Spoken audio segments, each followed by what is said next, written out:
Hello and welcome.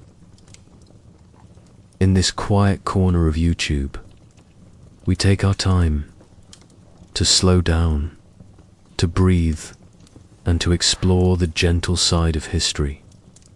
Tonight, ULL step into the soft rhythm of life in an Edo-period village in Japan, where time was measured by the rising sun, not by the clock. If you find comfort in calm storytelling, if you enjoy winding down with peaceful, immersive journeys through the past, then I warmly invite you to subscribe to the channel and perhaps leave a gentle like on this video. It helps this content reach others who might need a little rest, just like this. Now, make yourself comfortable. Let your mind settle, and let's begin. In a small tucked-away valley in rural Japan, the first light of the sun begins its slow ascent.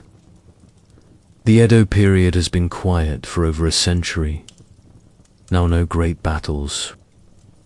Here, nestled between soft hills and carefully tiered rice paddies, the world follows a quieter rhythm. It is early spring. The plum blossoms have nearly fallen, and the scent of earth warming beneath their petals hangs softly in the air. Mist clings to the fields, shrouding the sleeping village in a veil of moisture that feels cool to the skin. Chickens begin to stir in their coops, a few feathers ruffling in the dim light. A dog gives a quiet grunt from its curled-up spot near the gate. Inside a modest thatched roof farmhouse walls, made of wood, plaster, the interior is dim.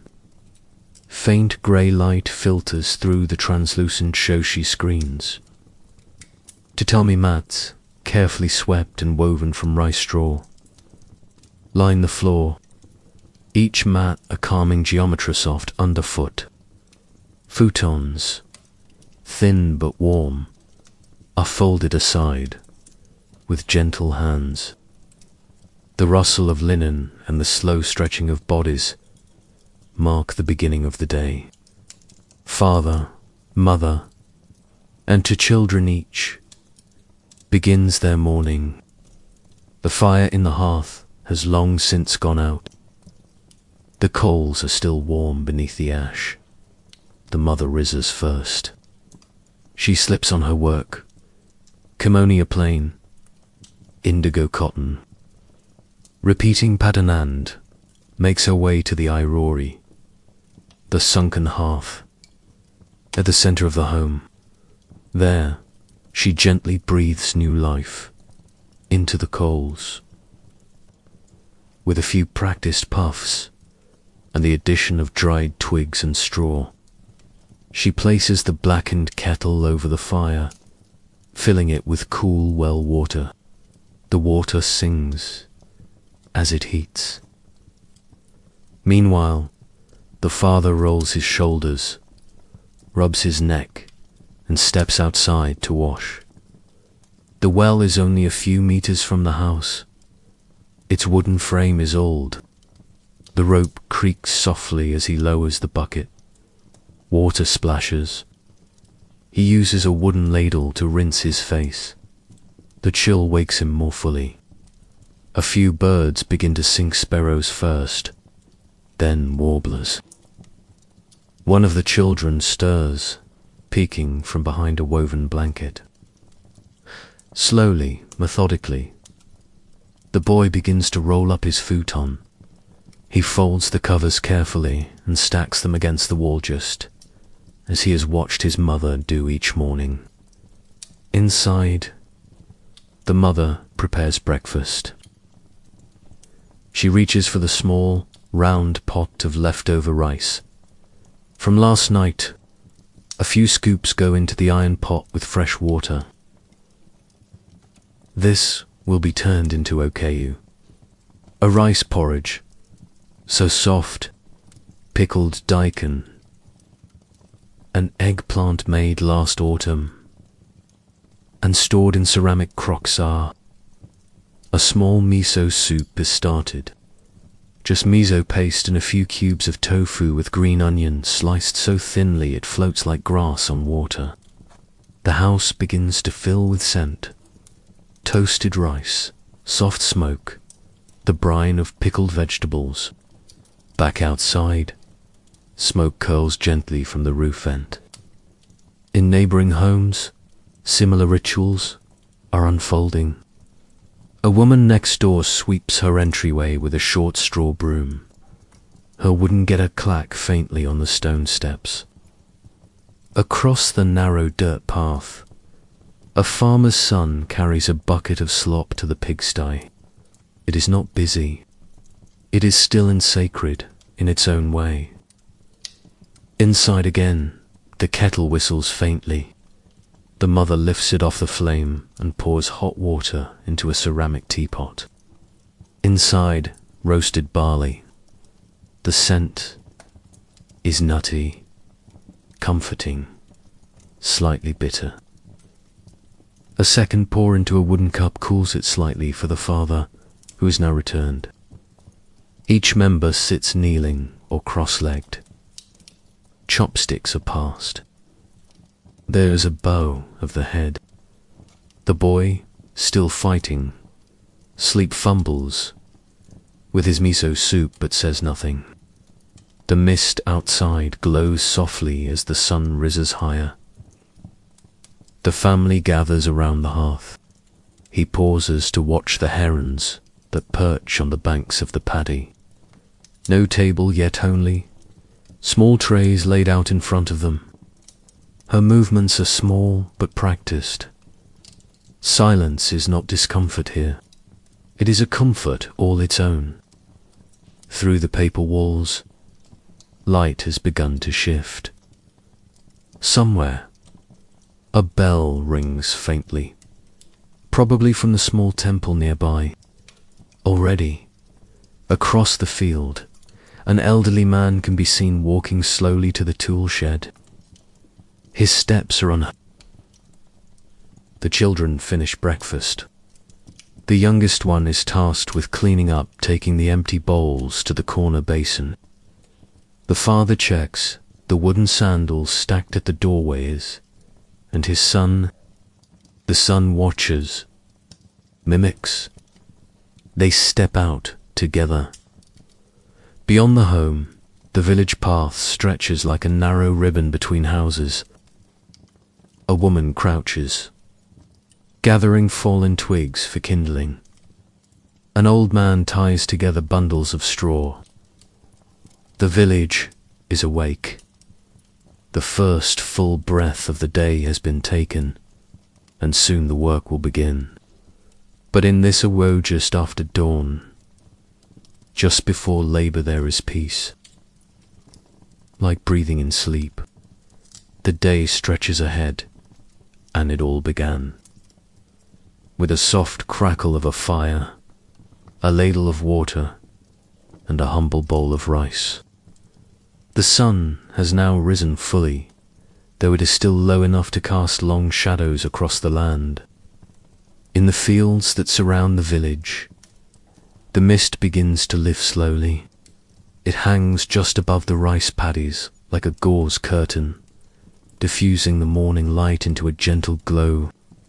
The air is wet, cool, and still. But under this stillness, there is preparation.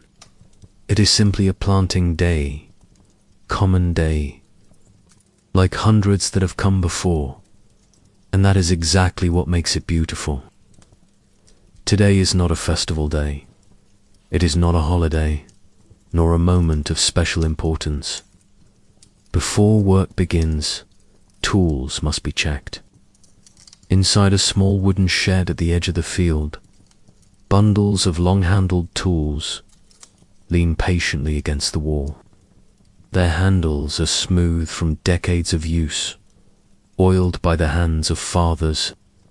There are wooden rakes for leveling the wet soil, wide-toothed those for breaking clumps of earth, hand-carved bamboo planting guides, and buckets dozens, of them worn smooth and patched carefully with twine and lacquer, where cracks. A father and son enter the shed. They do not speak, for there is no need. These walls are built and rebuilt every year with quiet precision, ensuring the water doesn't seep away. The older man lifts a hoe, spins it slowly in his hands, tests the weight. The boy follows suit, his smaller frame mimicking the motions like a reflection in a pond. Outside the shed, their footsteps leave slight prints in the soft dirt. The rice paddies stretch out in neat, leveled tiers, their boundaries held by carefully packed mud. The field itself is flooded, a shallow mirror of the sky. The water is still, perfectly reflective, like polished glass. The brief resistance.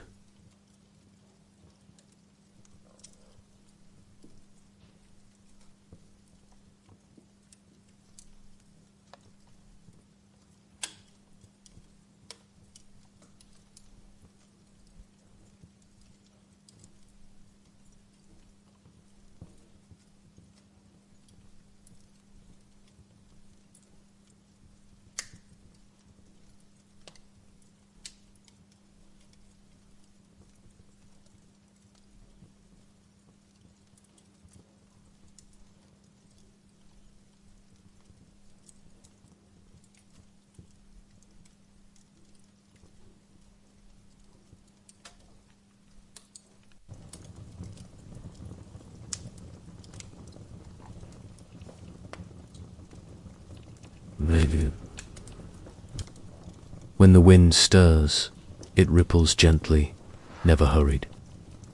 In that water, the villagers' reflections appear distorted but familiar. The planting team arrives in small groups. 3 women, with straw hats that hang low to shade their faces. An elderly man, barefoot, carrying a bundle of seedlings cradled in a damp cloth. 2 teenagers, not yet used to the early hour, blink sleepily as they remove their sandals. The first footstep into a flooded paddy is always the same. There is a brief pause, a breath.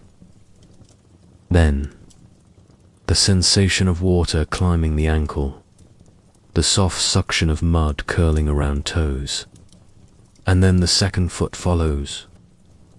The water is cold, but the body adjusts quickly.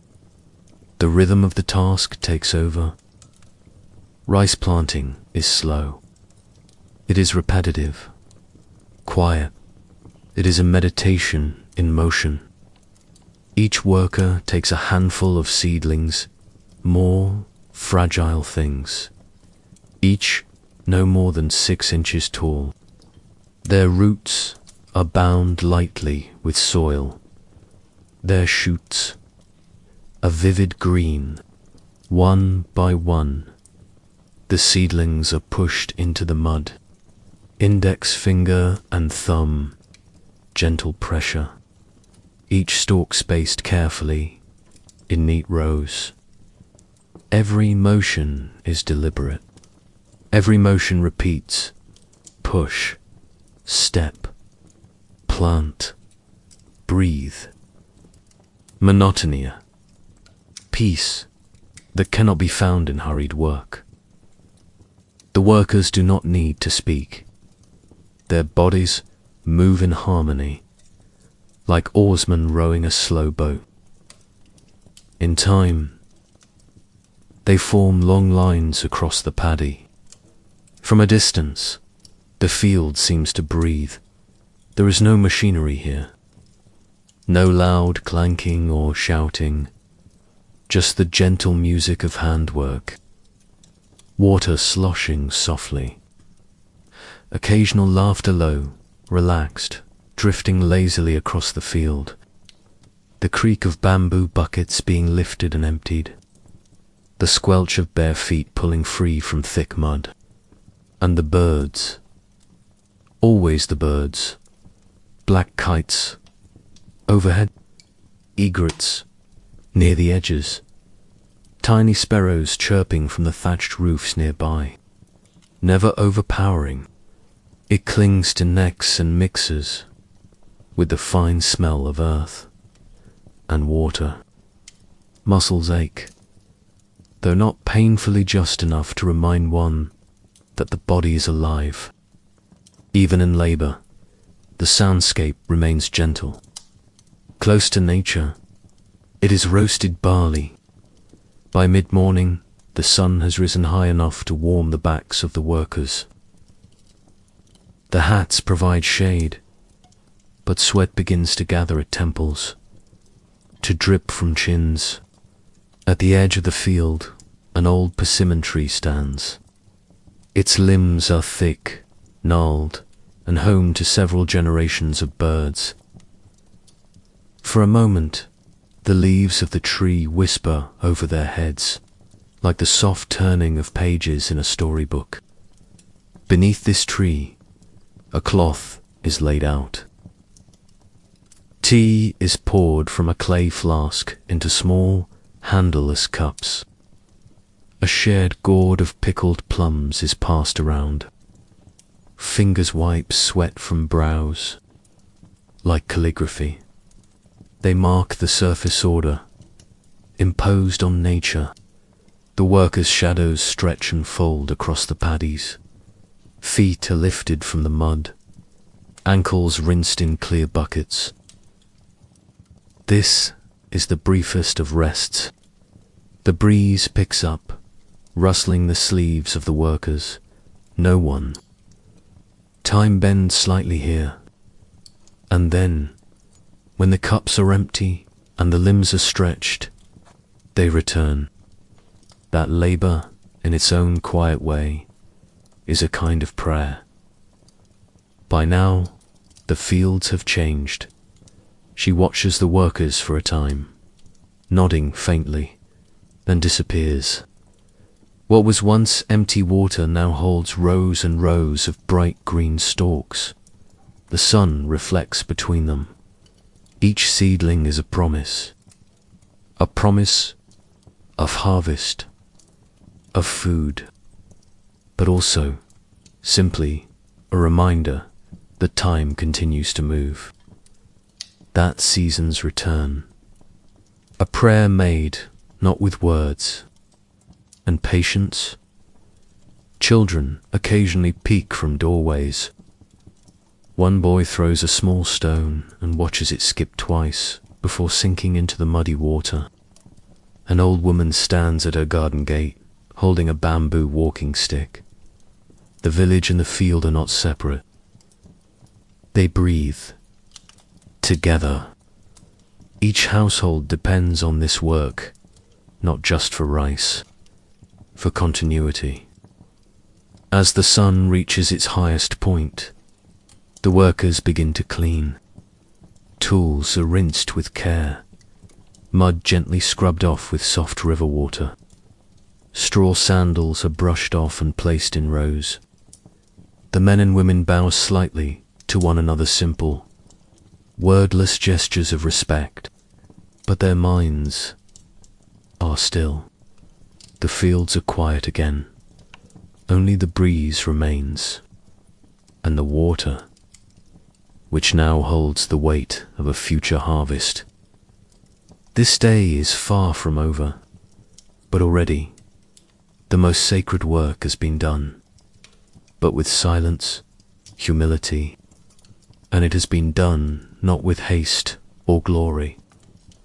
By now, the sun sits comfortably overhead, its light filtered through thin clouds, and the occasional drifting blossom casts warm, dappled shadows across the village paths. The heat is present, but not harsh, more like a warm cloth, pressed gently to the skin. The morning's labor has passed, but there is no rush. There is no bell to signal urgency. Here, time moves, Time moves. The fields are behind for now. The workers return, their feet still damp, their bodies bearing the quiet fatigue of purposeful work. A woman passes around a clay jar of tea, the dark barley scent. The cups clink softly, handleless and uneven, shaped by hand. A few light jokes between old friends, heads bowed as they chuckle into their cups. One woman shares a short proverb, something her grandmother used to say, and the group nods. At the edge of the village, beneath the large branches of a persimmon tree, some lean, some wobble slightly, but that is not failure. That is character. His fingers fumble at first, the bark too thin. But she only nods, placing her hand over his to guide. They do not press or demand. Their voices hum together in the softest harmony, not singing exactly. One begins, the other joins. Their hands dip cloth. The water splashes gently. Its leaves cast a lattice of shadow and light. On the woven mats, a few baskets are placed in the center, bamboo containers lined with cloth, each holding the same humble foods. White rice, cooled and pressed into neat triangles. With a small knife, she strips bark and begins to weave a simple ring. The children watch closely, eyes following every motion. Their movements are jerky, comical, but quiet. Only the occasional cluck. Pickled plums, bright red against the pale rice. A few slices of tamagoyaki. His hands work the clay slowly, shaping a bowl with symmetrical care. The wheel is not electric. It is turned with a foot pedal, one push every few seconds, rhythm steady.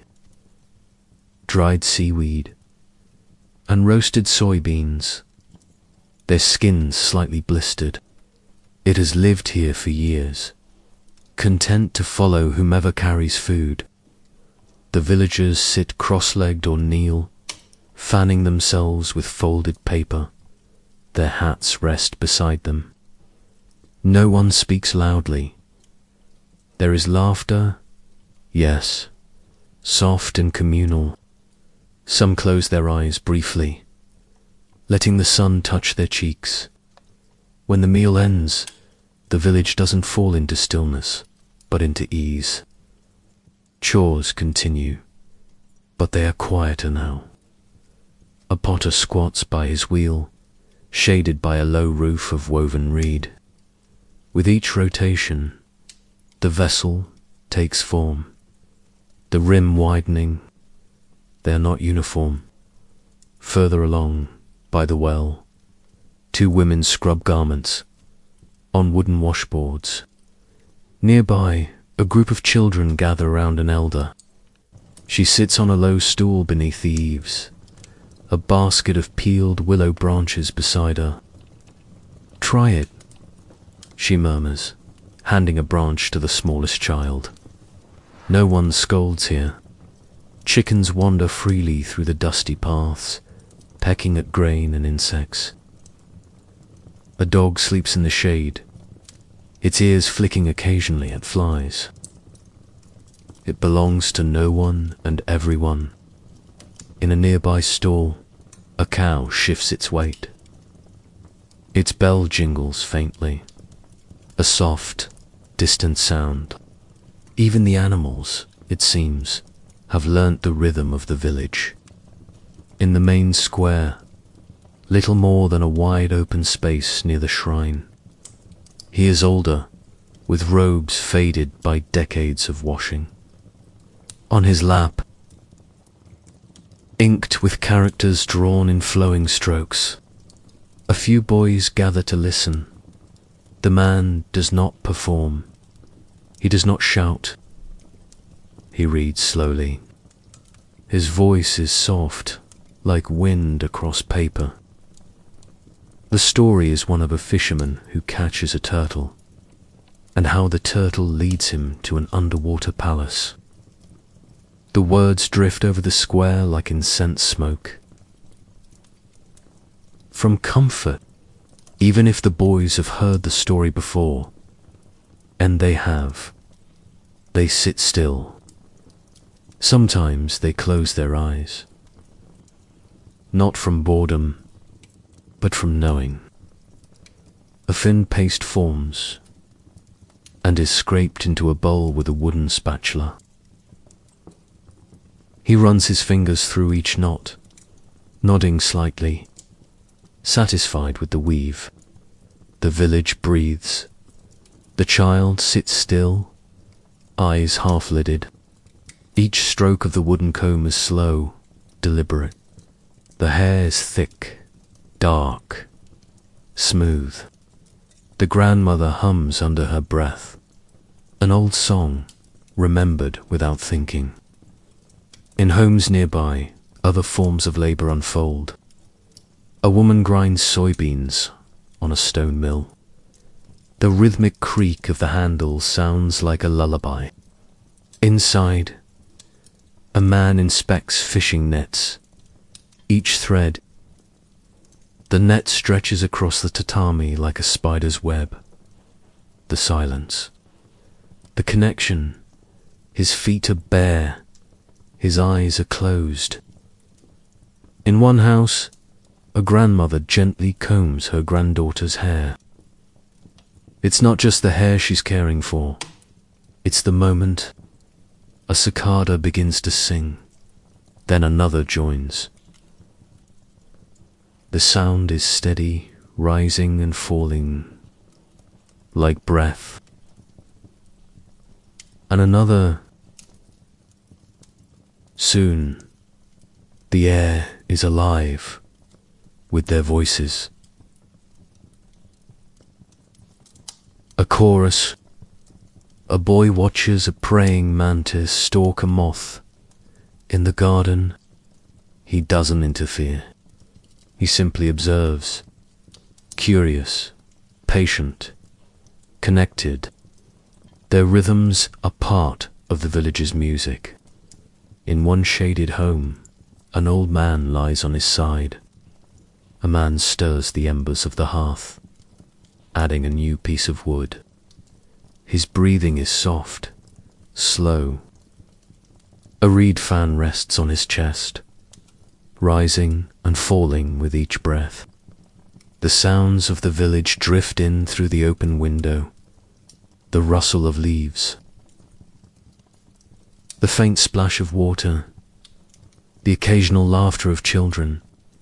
He dreams of planting, of walking the fields, of a meal shared under a tree. His mouth twitches slightly. A smile, as the sun begins to shift once more, leaning toward the west. The rhythm of the village stirs. Women return from the well, carrying buckets balanced on wooden yokes. The potter sets his final bowl to dry. The children return to their homes, cheeks flushed. Chores are nearly done.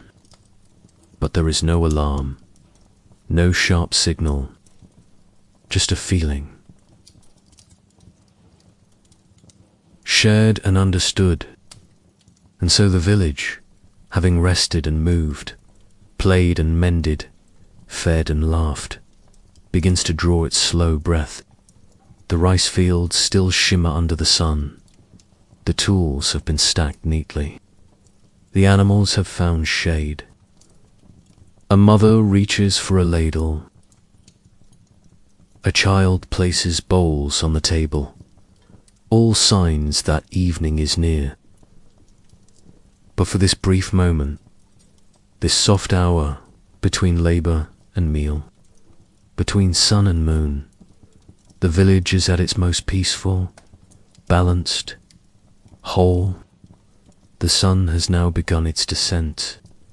It leans westward, casting long amber shadows across the village. Its heat softens, no longer pressing against skin, but curling around it like warm cloth. The air is still full of scent, of light, of time. It hums. There is a hush that settles gently over the homes, a quiet not of sleep, but of purpose. The midday rest has passed, and now, as the sky tilts and the light turns gold, at the side of one home, under the protective overhang of a thatched roof, a man kneels beside a pile of firewood. A short-handled axe rests beside him, the blade well used, but kept sharp with care. He is not young, but his movements are strong and even. His knees press firmly into the packed earth. With slow hands, he selects a log, not too thick, dry enough to split without protest. He places it on a chopping block, raises the axe with both hands, and lets it fall, like a heartbeat in deep sleep. It is soft, a dull crack, followed by the slight hiss of sap or trapped moisture releasing from inside. Repeat. At her feet lies a half-woven mat of rice straw, its surface rough, but even, its pattern.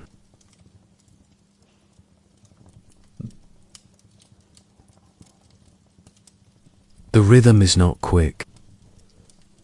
Her fingers grip the straw tightly, twisting and tucking, wrapping and binding. Each split piece is stacked neatly nearby, forming a growing tower of soft edges and rough grains. The makings of tomorrow's fire. It will be stepped on, worn, replaced. The elder threads a fine bone needle. The younger practices on a scrap of cloth. Her stitch is uneven. He stops occasionally to run a cloth across his brow or sip from a bamboo cup, and then resumes. The labor is steady and quiet. Try again.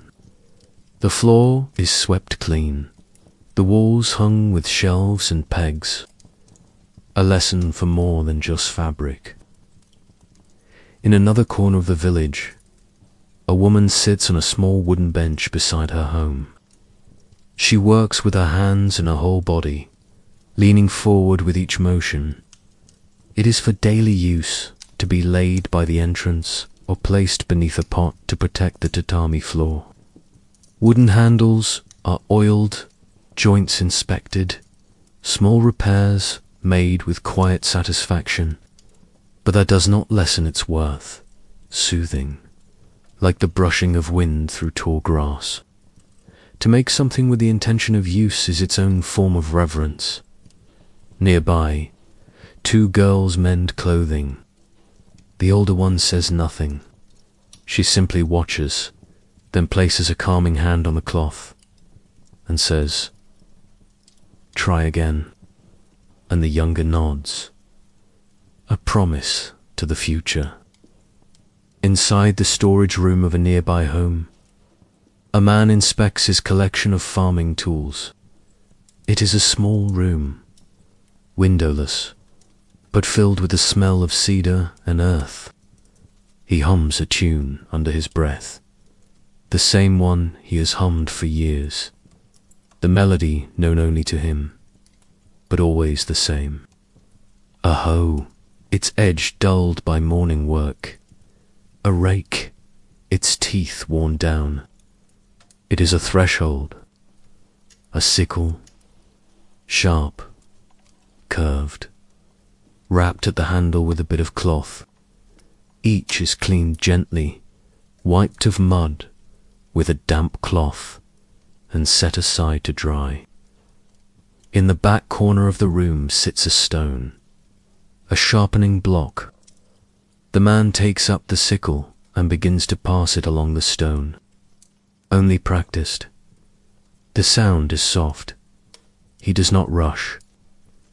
Each motion is part of a ritual. For a well-kept tool is more than an object. It is an inheritance. It carries memory in its grain and wisdom in its weight. As the heat of the day fades, a woman shells beans into a woven basket, her fingers quick and precise. A child sweeps the steps with a brush of bound twigs, each motion releasing a tiny puff of dust into the air. An old man sands the surface of a wooden stool. The porch is more than a place to sit, between indoors and outdoors, between the world of labor and the world of rest. In one small house, a group of men gathers. They carry with them broken tools, snapped handles, torn baskets, and questions. The host, an elderly craftsman with slow feet and sharp eyes, welcomes them in. He does not rise quickly, but he speaks with clarity. He lifts it, turning it slowly in his hands, then nods.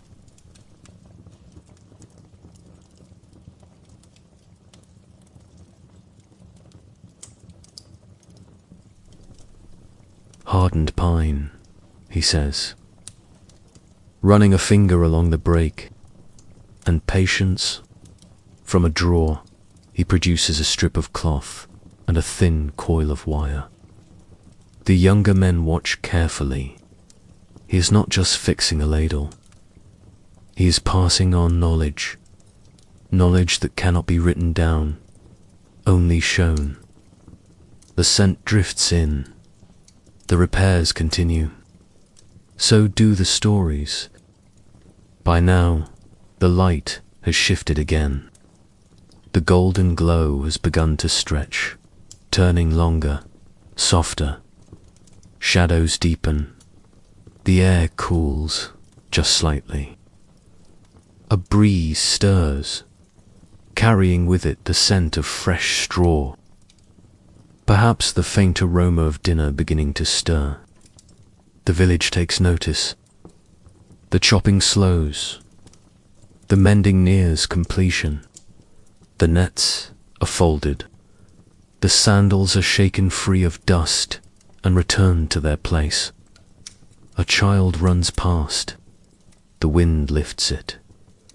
The paper spins in soft whirls. The mother watches from the porch, smiling faintly, not calling the child back just yet. Let them run while the light still lasts. A bell rings faintly from the shrine on the hill, a small metal tone, almost lost in the wind. It is not a command, but a reminder. Evening is near, but in a kind of quiet harmony, like the closing notes of a lullaby. One by one, the villagers complete their tasks, not all at once, and not together. Straw mats are brushed clean and rolled. Wood is stacked beneath the overhang. Buckets are emptied. Shoshi screens are slid halfway shut. Inside each home, the fire is stirred.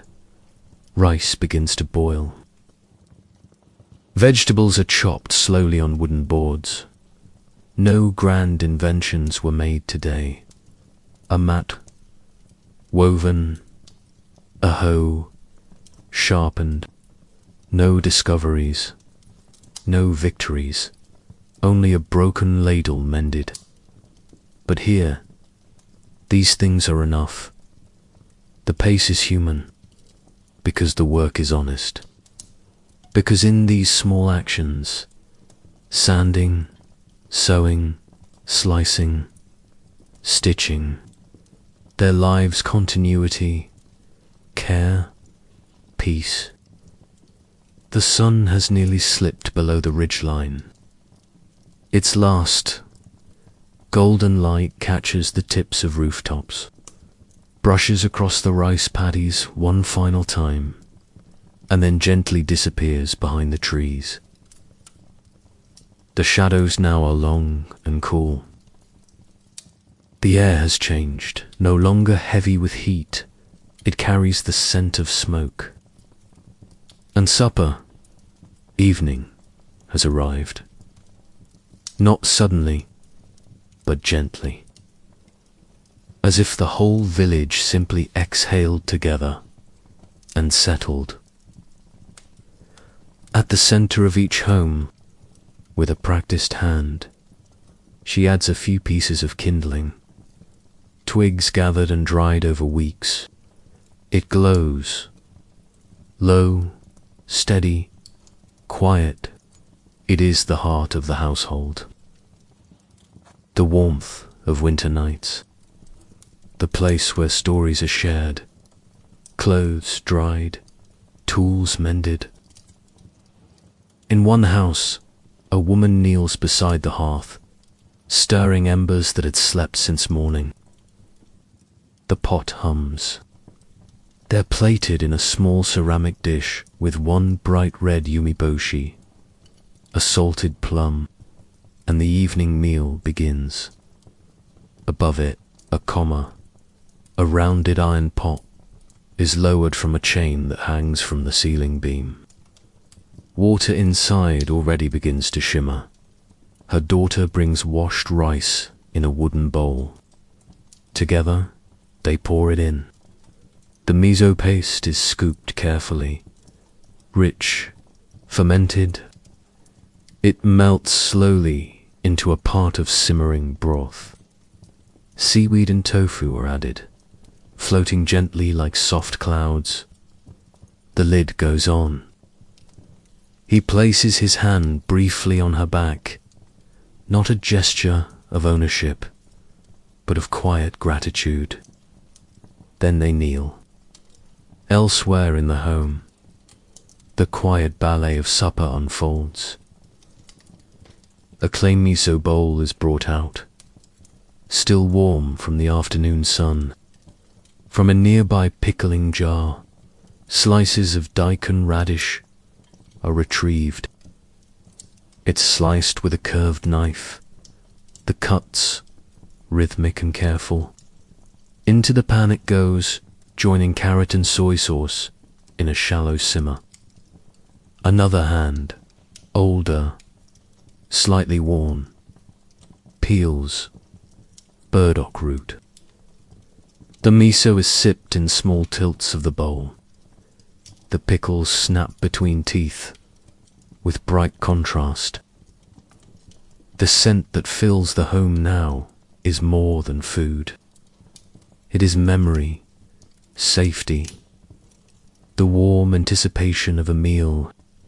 The father enters, brushing dust from his sleeves. Behind him, his son carries a small bundle of firewood. They do not speak at first. The daughter quietly observes a crack in one of the bowls. The son comments, quietly, that the tea is better than yesterday. The water must have been colder this morning. They bow slightly to the mother. The daughter sets out trays. Small, square boards, polished smooth, each with space for a bowl of rice. Chopsticks are placed carefully, not crossed, not touching. He opens the shoshi slightly, just enough to let in fresh air. The family is now seated. Their flames flicker with a gentle dance, casting warm shadows across the paper walls. The oil lamp on the shelf casts a soft amber glow. A short pause. The pot's lid is lifted. Steam rises, fragrant and slow. Then, as if led by a hidden rhythm, they bow their heads together and murmur, "Itadakimasu." They eat without rush. The rice is soft, just slightly sticky. Each grain intact. It is lifted with gentle pinches of the chopsticks, not shoveled. No one dominates the conversation. The mother mentions the woven mat from earlier. The father nods. No one argues. They simply are. Together, in the warmth. Outside, the sky deepens to violet. As the meal ends, the home is slowly lit by candle. Not many, just one or two, placed in iron holders or ceramic stands. The father rises. Outside, the breeze is cooler now. From the village paths, the faint voices of neighbors can be heard, carrying water, saying goodnight, laughing softly over a forgotten joke. Cicadas hum. The fire crackles once more. Inside, bowls are gathered. Trays are wiped. The hearth is tended once again. There is no rush to clean. The ritual of putting things away is as sacred as the ritual of setting them out. In a corner of the home, the mother folds cloth, the same cloth she washed 3 days ago and dried under the sun. She presses each fold flat, smoothing the fabric with her palm, then stacks it with care. She oils them gently and wipes away any loose strands of hair. One comb is carved with a wave pattern, passed down from her grandmother. The daughter retrieves the family's combs from a wooden box. She smiles as she holds it, running her finger across the edge. He merely holds it, turning it between his fingers, listening to the wind outside. In another room, the father sits cross-legged, with a bamboo flute resting in his lap. He does not play. Not yet. Sometimes he plays. Other times, he listens instead. Before bed, the kettle is set to boil once more. A quieter tea. This tea is not roasted barley. It is a lighter, grassy leaf, picked months ago, dried and stored in a lidded jar. The cups are smaller now, sipped more slowly. The son yawns, rubbing his eyes with the sleeve of his kimono. The mother tucks a few final dishes into a cabinet. The father finally lifts the flute and plays a single, low note. Just one, and then silence again. Outside, the moon has risen. It glows through the paper windows, casting faint shadows of tree branches on the floor. This is the closing of the day. One by one, the family will wash, change into lighter robes, and return. Not to sleep immediately, but to lie side by side. The fire's banked, its flames allowed to fade into embers. The shutters are drawn. The futons are laid out, pulled from their resting place, and fluffed quietly. The mother checks the coals once more. The kettle is full, in case tea's needed in the night. Everything is ready. Everything is at rest. A home warmed by fire. A family gathered by quiet understanding. No visitor arrived. No letter came. No festival marked this day. And yet, everything that mattered was here. A meal made by hand. Evening is not an ending. It is a folding inward, a soft wrapping of the day's edges, a moment to sit, to sigh, to say nothing at all. And as the hearth dims, the home glows, not from flame. And so, this evening too, comes to a close. The village, now bathed in deep blue, exhales its final breath of the day. The moon has risen fully, pale and round, veiled faintly by a passing wisp of cloud. It casts a silvery sheen over the rooftops, the quiet fields, the resting trees. The stars, faint at first, emerge in clusters like white ink splattered across indigo cloth. This is the hour of stillness, of rest, not just for bodies, but for the land itself, and for the people who walked, who tilled, who cooked, who mended, not in weakness, but in peace, not in escape, but in return. The kettle remains warm on its stone ledge, its water faintly steaming. Inside one home, a lantern flickers low. Its flame is now the only light. Their cotton covers smell faintly of sunlight and dust, of the outdoors where they were aired just days ago. The shutters are closed, the hearth banked, the dishes long cleaned. The futons have been laid out across the tatami, soft, thick bedding, pulled from the cedar-lined chest earlier that evening. A woman kneels and smooths the corners. She folds the sleeves of her nightrobe with care and sets it gently at the head of the bedding. The air is cool now, just cool enough to curl under the blanket and be glad for its warmth. Their voices grow softer, then vanish. One by one, the family gathers. The children lie close to each other, whispering one last thought, a dream, a question, a memory of the day's work. The father stretches once, slowly, like a cat, then settles back. The mother folds her hands above her waist and closes her eyes. The lantern is blown out, and darkness, gentle and whole, fills the room like water rising in a still pond. Outside, the paths are empty now.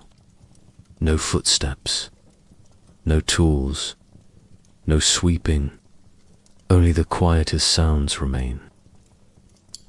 The soft tap of bamboo dripping into a stone basin. Kachisi adoshi, clunk. Drip. A nightbird cries. Once, far away, then silence. Crickets sing in gentle waves, their chirps, just present, consistent, like the rustle of silk in the dark. From a barn nearby, the faint sound of a cow shifting in straw. But in the dream, the stone is smooth, endless, like river water. A dog size, he plants a star, and it grows into a tree. But in her heart, it is music. Somewhere, a breeze picks up, rattling the reeds by the stream. But it is not a noise that disturbs. It is a noise that embraces. In sleep, the mind walks slower paths. He steps lightly to the veranda and opens the screen. Not through fantasy, not through great wonder, but through the warm corridors of the familiar. The old man dreams of sharpening his blade. The child dreams of the rice paddy, the still water, now filled.